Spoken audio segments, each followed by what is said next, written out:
And hello, everybody. We have got the second to last box office report of 2024. The box office before Christmas. December 22nd, 2024.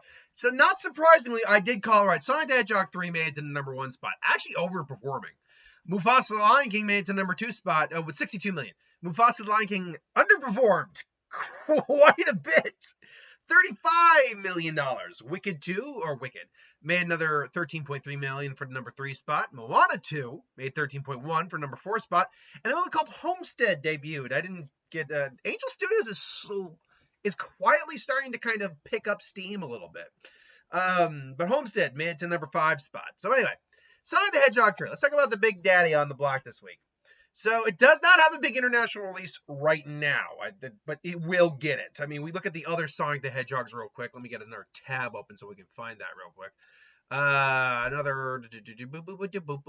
Sonic, he's got an attitude. Sonic, well, he can really move. He's the fastest thing alive. Anyway. The original Sonic the Hedgehog made, against an $85 million budget, $319 million. Internationally, made $170.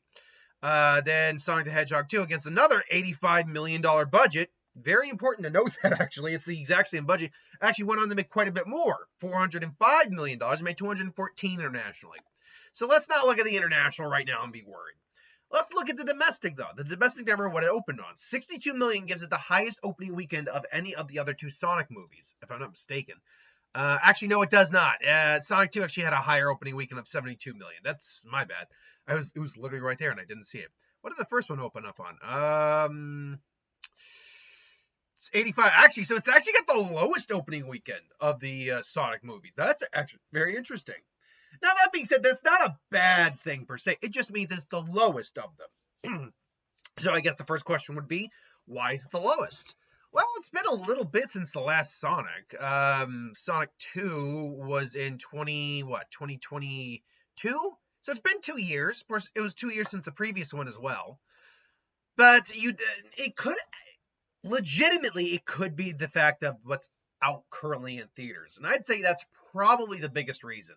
Because you still have Mufasa, which was going to take some of this movie's audience away. It was. It's still The Lion King, a very family-friendly IP, so it's going to do that. Moana is still killing it in theaters right now. Wicked is still killing it in theaters right now, and both are family-friendly, particularly Moana, which would almost certainly be the one that competes the hardest with the same demographic. So honestly, if there's any real reason this film did not hit the same number as the other ones did, it's probably due to the fact that there's just a lot of competition out right now. The other two were released more in the summer months, whereas this is the holiday season. So while this will be able to take advantage of Christmas Day, coming up in 3 days, Jesus Christ, Christmas is almost here. Coming up on Wednesday, I'll be able to take advantage of that, plus like the following weekend. It's not going to be able to take advantage of like the summer movie-going season with kids out of school in a different way. But that being said, it's also got a great review score, 86 from the critics, 98% of the audience. So look, 62 million might be the lowest of the franchise. That might be the lowest. It's not even it is the lowest. But it's still a good opening weekend. It is, though, more expensive than the other two films. The other two were made on 85 million. This one was made actually apparently on like 122 million. Now, A, you did have to get Keanu Reeves to sign on to play Shadow, so that's definitely going to increase your budget a little bit. B, this probably has probably the most visual effects of the three movies. So you probably trying to keep the visual effects budget, working is going to cost a little bit extra money. Jim Carrey I think he joked that he wasn't getting paid any extra for playing Gerald and Eggman, but I think probably he did get paid a little extra. So I think so between the new talent you got to come on, particularly Keanu Reeves, the increase in the effects budget that you had to increase, and maybe Jim Carrey's salary. Again, he did say he wasn't getting paid as much, but that might have been a joke. I don't know. I can see why why the budget was greater. It was about double this. Almost, it was just under double. It was 122 million is what this was made on. I am going to assume, though, it's only about a $50 million marketing budget. I don't know that for certain right now. I'm just going to go under the assumption. So that means, and I did the math, it has to make about $256 million. Now, again, we have no real international numbers right now. We will certainly get that later on. So, and if it makes anywhere near the same amount that the other two did internationally, this film, if it didn't make anything else domestically, would make all its money back. So it should be fine. It should have a good run. I enjoyed the movie quite a bit. I actually know there was 2 post-credit scenes. I thought there was only one. There was a mid, and then there was a post-credit scene. I know what the post-credit scene is, and I'm like, okay, that answered a question I had in my review. Otherwise, though, I enjoyed the film, and I'm glad it's successful. I'm glad it's #1 at the box office. You know what I'm not so keen on, folks, that I've kind of been vocal about since it's been coming out? Mufasa the Lion King. I have just not given a shit about this movie. And apparently a lot of people didn't. This only opened on a domestic box office total of $35 million. Now, 87.2 worldwide. That's something. But this is essentially, I'm not going to lie, it's probably going to do better than the Joker Filet do. Or Joker Filet do. It's not the Joker Filet do. But it's not making its money back. It's made on $200 million. At lowest, you might be able to argue it's $50 million, but I don't think you can argue that. It's more than likely like $100 million, at least for its marketing, because the original Lion King, the remake that this is prequeling, made $1.6 some odd billion. It was the highest grossing animated film of all time until Inside Out 2 came along. So yeah, they were going to put a lot of money. $200 million for its the budget makes a lot of sense. Although now, with as days go by, you can probably figure out ways to kind of decrease the budget. It holds a 56% on Rotten Tomatoes, 89% from the audience, which I actually think is a little above the original Lion King, if I'm not mistaken. But the 35 million kind of goes with my idea of, I don't know if people gave a shit about the fact that this movie was coming out. I really don't. It just all comes down to the question of, why should I care, I guess. And I don't think a lot of people found a reason to care. Mostly because, like, even in the trailer, so I'm not spoiling anything, it's like, oh, they're not actually brothers. Beg your pardon? Doesn't that kind of negate the entirety of lines in all the Lion King movies? Like, when it comes to cutting and touching, I got the lion's share, but when it comes to brute strength, I'm on the shallow end of the gene pool. Every family's got the oddballs or the problem children. Like, doesn't this all just negate that? Like, why would you not make them brothers? In fact, here's I want to say, and now look, it's got a good audience rating, so maybe it can creep an audience rating up, and get some money coming in through that. But again, a movie that has to hit probably at least 450 to break even. This is not sitting in a good spot to break even. This is probably going to be Disney's one big loss this year, because they've been just on a hit after hit after hit after hit this year. Again, the saying, reports of my demise have been greatly exaggerated. Yeah, no, that's what this is for Disney this year, because you had Inside Out 2, you had Deadpool and Wolverine, Alien Romulus, Moana 2 is burning up the box office right now. Yeah, reports of their demise were greatly exaggerated. People were just like, goodbye, Disney. It's just, howdy ho there, Tim. Like, that's basically it. This is honestly the first big loss they've taken this year. And even then, I mean, how big a loss it's going to be at 350 total or 300 total? Honestly, probably not that big compared to all the money they made from all the other films. It just does suck, though, that any film fails. Unfortunately, I kind of suspected this film was not going to do well. It's a prequel, which are already hard to sell because a general audience member would probably say, why should I care about a prequel? I've already seen the movie that it's a prequel to, so I know what's going to happen. So, yes, it's like, so why should I bother? So that's your first hard sell with the prequel. The second, it's a prequel to a movie that, while made a butt ton of money, why do we need the origin of Mufasa? We know what's going to happen. And it's going to be set, and Scar and him are going to not be friends anymore. Like, why do we care? And then beyond that, while it's impressive what they did, I'll be honest, it didn't leave, at least from the trailers, it didn't look as good as the last movie. I hear the songs. I've heard people say the songs are either not good or the songs are great. So it's a mixed bag everywhere. And then you're basically retconning things already from the. So plus another issue I think this film had: over marketing. And I don't mean like they marketed too much. I mean we're marketing it for too long. It's the same issue that, say, Godzilla King of the Monsters had, where we got that first really awesome trailer like a year and a half before the film came out. And then just, oh, yeah, it's that. Oh, cool, yeah. Oh, yeah, that's coming out now. I guess I can go see it. Like, it's that kind of scenario. I do remember that with this film. Like, it's just, I remember seeing the trailer for it last year. You do not want to start marketing your film that far in advance. Now, with something like the Superman trailer that just dropped and is in theaters attached to Sonic the Hedgehog, minimum, it's about 7 months away. So while that's still a long ways away, it's only the first teaser trailer, and for a teaser trailer, that's a stacked trailer. But it's only the first trailer. So that's to get you excited, let you know, okay, Superman is going to come. But you're not going to probably see the next trailer for at least 3 to 4 months minimum. We're gonna have that trailer. It's gonna permeate the culture for a little while. Apparently, it is the 5th highest viewed trailer of all time, like legit, or it's like either the 5th or the 6th. So yeah, people are interested, and it's in the same company as Deadpool Wolverine, as Spider-Man No Way Home, and as Avengers Endgame teaser and final trailer. It's in that company.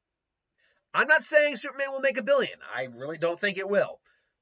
But you would be lying to yourself if that doesn't at least show people were interested to see what this trailer was going to be. And I'm going to tell you right now, I mean, I was always going to give it a shot. But now I'm like, oh, I want to see this movie now. Like, holy shit, I want to see this movie. I actually want to love Superman like a lot of people love Superman. I've never loved Superman that much. At best, I've liked Superman.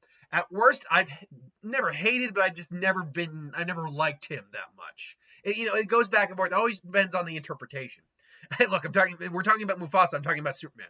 Point being, I don't think Mufasa is going to be doing very well. It's certainly not making $1 billion. Unless the international, in fact, let's actually find the Lion King movie real quick here. The Lion King.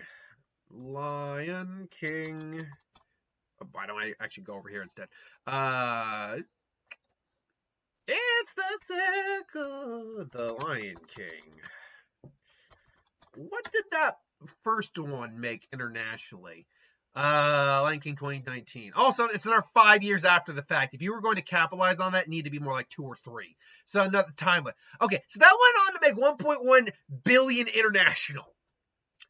So let's be fair here.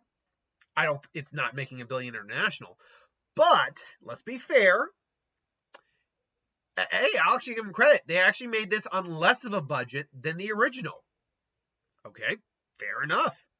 Of the original, this one, because I saw it's about 200 for this new one. So they actually did make it on less money. So they actually did learn a bit of a lesson.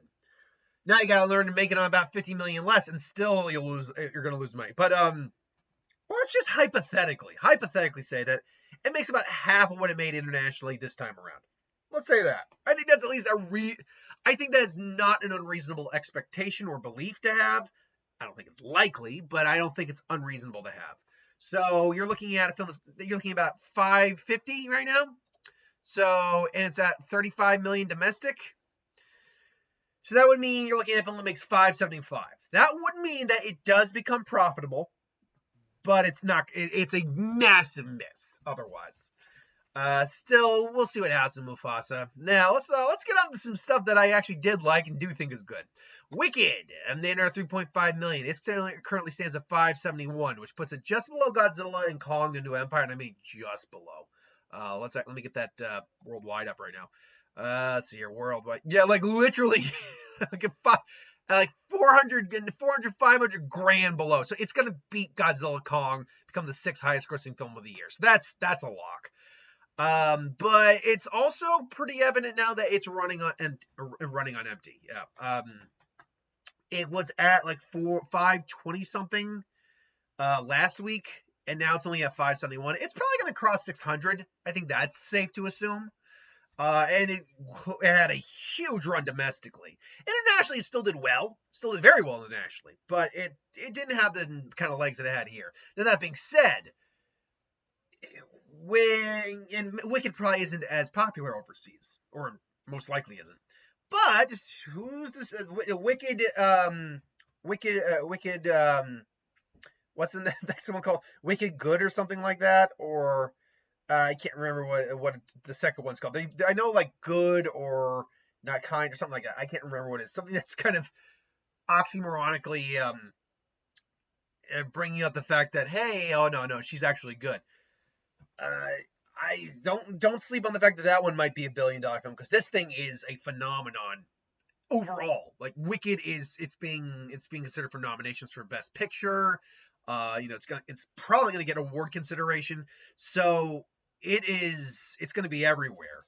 And if you don't think for a second that the sequel might very well hit 200 million, you'd be still, I'm not saying it will, but it could. There are possibilities there after the reception this one had.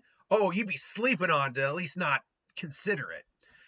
But I mean, why didn't it make $1 billion? I think it honestly goes literally to what I just said. I think it all comes down to the fact that it's just not as popular overseas, most likely. And there's certain aspects within Wicked, like magic and stuff like that, that isn't frowned, is not what's the best way to put it? It's not as well viewed, not viewed. The viewpoint on these subjects is not as. I know what I'm trying to say, and I can't put it into words. There's topics that are a bit taboo in certain cultures. That's what it is. Like, for example, you're clearly not seeing a Chinese release here. I don't think this movie gets released in China at all. I think the first one even has never been, like the original Wizard of Oz has never been released in China, or they banned it because they have issues with magic and its representation and all that. So, yeah, but whatever. Still, it doesn't need it. It made money. It made money very easily, actually. So, good on it. Moana 2, $13.1 million. $790 million, which means it will cross 180. 180. Of course it did. So it's going to cross why am I saying one? $800 million. It's going to cross 800 mil. But it's not hitting $1 billion. It's not going to do it. And honestly, I think it just comes down to the fact that it's just not quite as good as the original. There are things in there that do hurt it for repeat views, I think. At least compared to something like the original. Now, that's weird to say, seeing as it did eclipse the original in terms of box office. But in terms of it also opened up to a much greater number than the original did. The fact of the matter is that you can open up much larger, and therefore, even if you have a bigger drop-off, it's still going to result in maybe more than what the original made. But it doesn't have that same like repeat value or anything like that, like the original does. It might make more than the original, but it's not going to be like the big record breaker that we all thought it could be. Now, like Wicked, like Sonic, like Mufasa, like everything that's out right now, it does have the advantage of Christmas coming up. Christmas is actually one of the biggest movie-going days of the year. I mean, just like single days of the year, just because theaters are among the only things that are open. It's gas stations, Chinese places, bowling alleys, bars, and movie theaters. Those are your big five that remain open during Christmas. That's it. Otherwise, it's not hitting $1 billion. I know that. Another 210 million, not going to happen. Just isn't. But it doesn't have to. Like with a lot of films, it doesn't have to. What was the other one I was talking about? Wicked doesn't have to hit $1 billion. It's made its money. Or it's made money. It's made a lot of money. Moana 2 doesn't have to. It's made a lot of money. And they're both going to still make some more money. So it's all good. It's all good for these movies. Homestead, a film I know nothing about. Amid chaos, ex-Green Beret joins Pepper Compound. Love grows, truth arises, and a community unites. Good for you. That's all I can say. Good for you. I knew nothing about this film. So the fact that it made anything is probably good. But they are Angel Studios is slowly starting to kind of make a name for themselves a little bit. Not because they make a lot of money, but because whenever they've opened up, they're almost always in the top 5 because the 1 and 2 spots are usually too big to really catch, but the Angel Studios aren't making these big blockbusters. They're making relatively small personal films. I have not watched an Angel Studios film yet, so I can't really say much to it. Being called Angel Studios, though, just always gives me hesitation because it reminds me of like, not of Pure Flix directly, but makes me wonder if they're a studio that's used towards a certain bias, given a name like that, or if it's just the name they have. Maybe it's just the name they have. Gladiator 2, 4.4 million. It currently stands at 406 million. It's not making its money back. It just can't now at this point. Which begs the question, why can't it? What happened to Gladiator? And I think maybe I talked about it last week, but always important when we hit new milestones or a little bit extra money comes in that we take a look back to reflect real quick. One, the budget was ridiculous. And honestly, right there, I think that's what killed it. At the lowest I saw, it was 210. At the highest I saw, it was 310. So you average that, that's 260. Then you factor it's got to have about 100 million minimum in marketing. So you're looking at a film that realistically, at minimum, had to hit 540 just to break even. That was not going to happen. Now, the film did get good reviews. It did get, honestly, perfectly fine reviews. I think it holds like a 75, somewhere in the 70s for the critics. And I think the audience was a little above that, like in the 80s. But that doesn't mean anything when you make it's only 2.5 hours. But that doesn't mean anything if, you don't know how to use your budget correctly. If you don't know how to work within a much smaller budget to begin with. And, I mean, the original Gladiator was made $103 million. I get it. We now live in a time where you can't build as many practical sets as you want.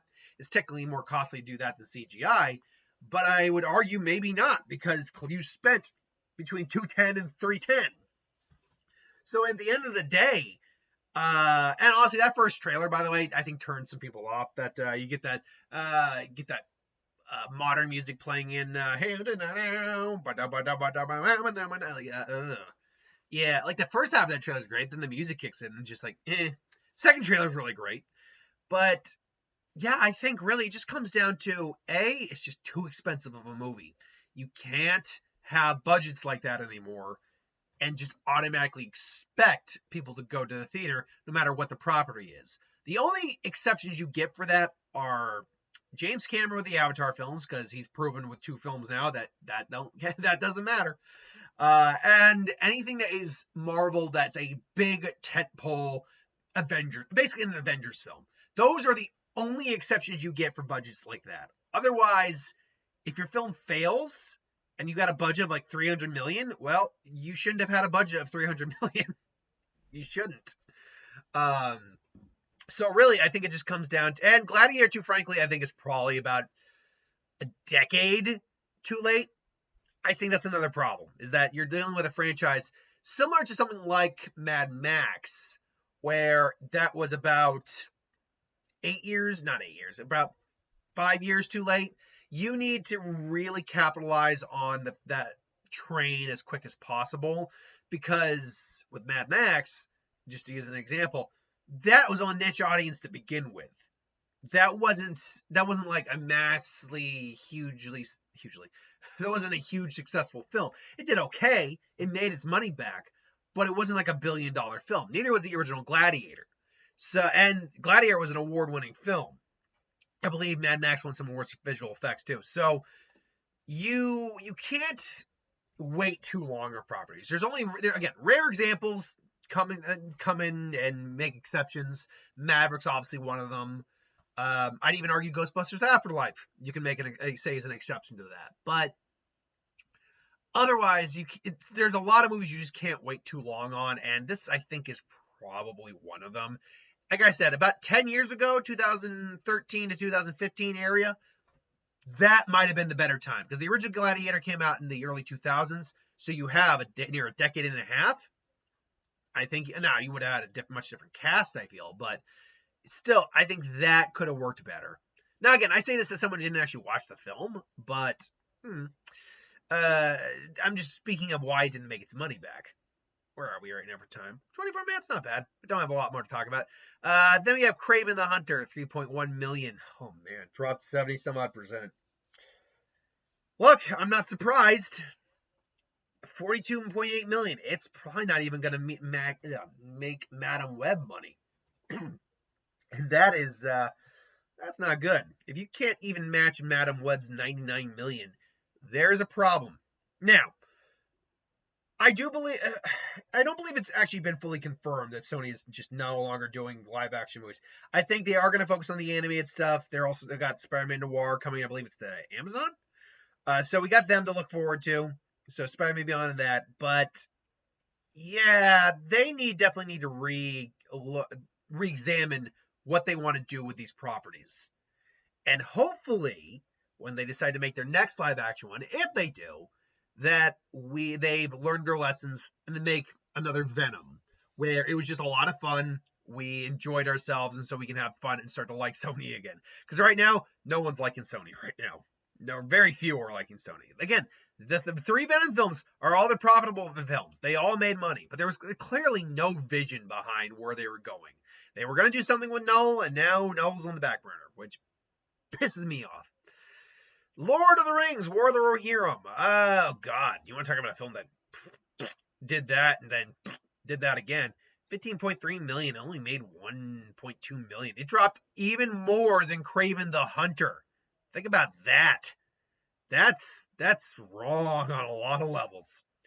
Not that I really care that much about Lord of the Rings. I'm actually not a huge Lord of the Rings fan. I don't like them. I like the series. I've just never been, in love with the, series. But actually, I'm one of those rare people who actually gets a little bit more enjoyment out of the Hobbit movies than the Lord of the Rings, assuming. Just because I think there's a bit more fun adventure in there. And then finally, just the last one to talk about, the best Christmas pageant ever, another little under $1 million, $38 million. I think it made a little bit of money. So this week we've got A Great Unknown. It's saying limited release for its release. It might be getting a wide release. But A Great Unknown and Nosferatu on Christmas Day. So what does Christmas Day look like this year? Because that's the thing. I'm going to focus on Christmas Day right now, and then I'm going to focus on next week's box office. So Christmas Day, I actually think Sonic's going to be number one. Well, actually, because Nosferatu is releasing that day, it might be Nosferatu. Maybe. But if we're going to look at the long-term weekend, I will probably say Sonic's still going to be number one. I'm going to put Nosferatu at number two because I think Mufasa is going to take a hit. Then I'll go Mufasa. And then it's going to be either Wicked or Moana 2. I don't think Great Unknown is going to really be a big box office. It's going for awards consideration, Great Unknown. Based on what the numbers are looking at right now, it's going to be Wicked again. And then it's going to be Moana 2. So again, I'm going to go Sonic, Nosferatu, Mufasa, Wicked, Moana 2. That's my prediction for the weekend. On Christmas Day, though, I think it might be Sonic, but we'll see. Anyway, thanks for watching, and I'll see you next time. Later.